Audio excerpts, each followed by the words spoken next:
There's a quiet reason why many relationships fail. And it's not cheating. It's not distance. It's not even lack of love. It's this: people don't know when to say yes. And they don't know when to say no. They say yes when they should protect themselves. They say no when they should open up. And slowly, without realizing it, they destroy the very thing they're trying to keep. Because every yes builds something, and every no takes something away. The problem is, most people are choosing blindly the hidden meaning of yes and no. In relationships, yes and no are not just words. They are decisions, boundaries, signals. A yes says, I accept this. I allow this. I'm okay with this. A no says, this is my limit. This doesn't align with me. I respect myself enough to stop this. But here's the dark truth. Most people don't say yes or no based on truth. They say it based on fear. Fear of losing the person, being alone, creating conflict, not being enough. So instead of choosing what's right, they choose what's safe. And that's where everything begins to go wrong. When you say yes, but you should say no. This is where many people lose themselves. 1, saying yes to disrespect. It doesn't start big.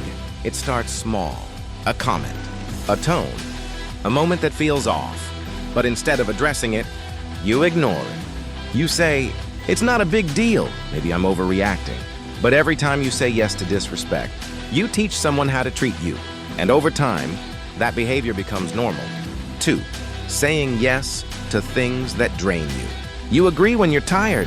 You show up when you're exhausted. You give when you have nothing left. Not because you want to, but because you feel you have to, and slowly, you begin to resent the very person you're trying to please. 3, saying yes out of fear of losing them. This is the most dangerous one. You tolerate bad behavior, emotional inconsistency, lack of effort, because you're afraid of what happens if you say no.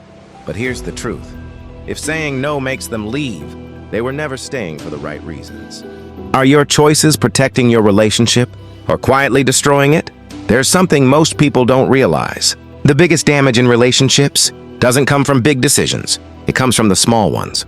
The moments where you ignore yourself just to keep the peace. Note the danger of saying yes too easily. At first, it feels like love. You agree? You adjust. You compromise. You tell yourself, it's not a big deal. I just want things to work. But slowly, that yes becomes automatic. You stop checking in with yourself. You stop asking, am I okay with this? And instead, you start asking, will this upset them if I say no? That's where the shift happens. Because the moment you prioritize their comfort over your truth, you begin to lose yourself. And here's the truth most people avoid. Every time you say yes to something that violates you, you weaken your self-respect. Not all at once, but slowly, quietly, until one day, you don't recognize who you've become. Peace that costs your identity is not peace. But then something changes. When you finally start saying no, at some point, you get tired. Tired of over-giving, tired of over-explaining, tired of over-compromising. So you decide to say no, and that's when everything shifts. Because the moment you create boundaries, people react. Some will respect you, but others, they will resist. They'll say, you've changed, you're acting different, you're becoming difficult. But what they really mean is, you're no longer easy to control. Because they were comfortable with the version of you that had no limits. Your boundaries don't push people away. They reveal who was benefiting from your lack of them. But here's the part no one talks about. The price of boundaries. Saying no is powerful, but it's not free. Sometimes, it creates tension, distance, even loss. You may lose certain connections, familiar patterns, even people you thought would stay. And that's why many people stay silent, because they're afraid of what their no might cost them. But here's the deeper truth. Anything that leaves when you set boundaries was never truly secure. It was dependent on your silence. Boundaries don't destroy relationships. They expose the ones that were never strong. But here's where it gets even deeper. When no becomes a defense mechanism. Not everyone struggles with saying yes. Some struggle with saying yes at all. They avoid closeness. They shut down emotionally. They keep distance. Not because they don't want love, but because they don't trust it. So they say no to vulnerability, emotional openness, real connection. And they call it strength. But it's not always strength. Sometimes it's fear.